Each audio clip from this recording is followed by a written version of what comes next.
જિલ્લાના પ્રાંતિજ, સલાલ અને હિંમતનગર વિસ્તારમાં ડાંગરનું મોટા પાયે વાવેતર થતું હોય ત્યારે ખાસ કરીને ગુજરી અને ગુજરાત 17 જેવી જાતોનું વાવેતર મોટા પ્રમાણમાં થતું હોય છે, પરંતુ આ વર્ષે વરસાદ ખેંચાતા ખેડૂતોના પાકને નુકસાન થવાની ભીતિ સેવાઈ રહી છે। સાબરકાંઠા જિલ્લામાં વિવિધ પ્રકારની ખેતી થતી હોય છે, ત્યારે ચોમાસામાં મગફળી, કપાસ, સોયાબીન સહિત ડાંગરનું પણ વાવેતર થાય છે। હિંમતનગર, પ્રાંતિજ અને તલોદ તાલુકામાં ખાસ કરીને ડાંગરનું વાવેતર મોટા પ્રમાણમાં થતું હોય છે।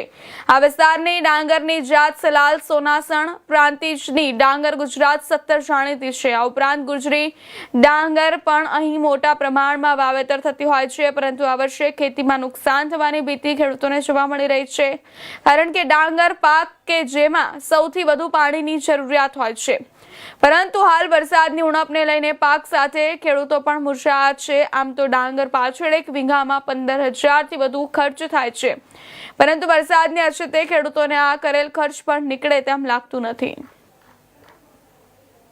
આ સાલ પ્રાંતિજ તાલુકામાં સલાલ, સોનાસણ, પલ્લાચર, પોગડો જગ્યાએ ડાંગરનું વાવેતર વધારે છે અને ઓલરેડી વરસાદ ખેંચાતા દરેકને મૂળિયાની ઈયરની બધી તકલીફ વધારે છે। એક બાજુ તમે મારા રાજખેતરમાં જોઈએ તો હુકારાની અસર લાગે છે, તમને પોનેટો હુકાઈ જશે, તકલીફ પડે છે।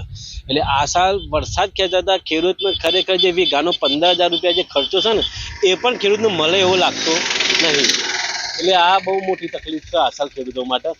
અને બીજું ટાઈમસર ખાતરનો પ્રશ્ન છે, જે એપ્લિકેશન લાવ્યા છે એપ્લિકેશનમાં ખાતર ટાઈમસર મળતું નહીં પહેલાં, એટલે એ બહુ મોટો પ્રશ્ન। એટલે ખેડૂત અત્યારે હાલ બધી બાજુથી હેરાન થઈ રહ્યો છે। અને ડાંગરના વાવેતરમાં મેઇન છે પાણી વગર ડાંગર પાકે એવું લાગતું નહીં આ સાલ। એટલે મેઇન વસ્તુ કે ઓલરેડી પાણી વરસાદ ઓછો છે અને બોરના સ્તર ઓલરેડી ઊંચા જઈ રહ્યા છે, નીચે એકદમ નીચે જ જઈ રહ્યા છે બહુ પાણીના સ્તર, એટલે આ તકલીફ છે।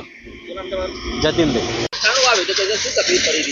અત્યારે હાલ તો ડાંગરનું વાવેતર કર્યું છે સલાલમાં। અત્યારે હાલ સૌથી વધારે પડતું સાબરકાંઠામાં જોવો તો સલાલમાં વાવેતર વધારે થાય છે ડાંગરનું, પણ આ વખતે તકલીફ એવી પડી છે કે વરસાદ શરૂઆતમાં આવ્યો એ વખતે ડાંગર બધી કરી દીધી હતી અને અત્યારે હાલ વરસાદ ખેંચાયો છે, એટલે બોરવેલના પાણીથી ચાલુ છે કામકાજ, પણ એટલું જોવો એટલું પાવતું છે નહીં અને ડાંગરમાં અતિશય પાણીની જરૂરિયાત હોય છે। એટલે અત્યારે પીરી પડવાના, વત્તા નીચે ઈયર પડવાના, વત્તા ઉપરની ટોચો સુકાવાના બધા પ્રોબ્લેમો થયા છે। નિંદામણ થોડું વધી ગયું છે, દવાઓ નાખ્યા છતાંય નિંદામણનો પ્રશ્ન થોડો આવ્યો છે, એટલે ઓલ ઓવર જે ખર્ચો થતો હતો ડાંગરમાં એના કરતાં થોડોક વધી ગયો। એમ કુલ જોવા જઈએ તો 15,000 રૂપિયા જેવો ખર્ચો આવે છે। જો હજી વરસાદ ખેંચાય તો શું સમસ્યા સામે? વરસાદ ખેંચાશે તો ખેડૂતોની તો તકલીફ બહુ મોટી પડવાની છે। આ જે ડાંગર ચોપેલી છે એ પાક કદાચ પાકે તો સારું, અને આગામી સિઝનમાં એ કઈ રીતે શું કરવું એ બહુ મોટો પ્રશ્ન રહેશે ખેડૂત માટે, કારણ કે બોરના સ્તર બી નીચા જ હોય છે અને પાણી અત્યારે હાલ જેટલું આવી રહ્યું છે, હવે વરસાદ આવે તો જ કંઈ આગળ થાય, બરાબર છે, બાકી તો અત્યારે તકલીફ તો પુષ્કળ છે જ।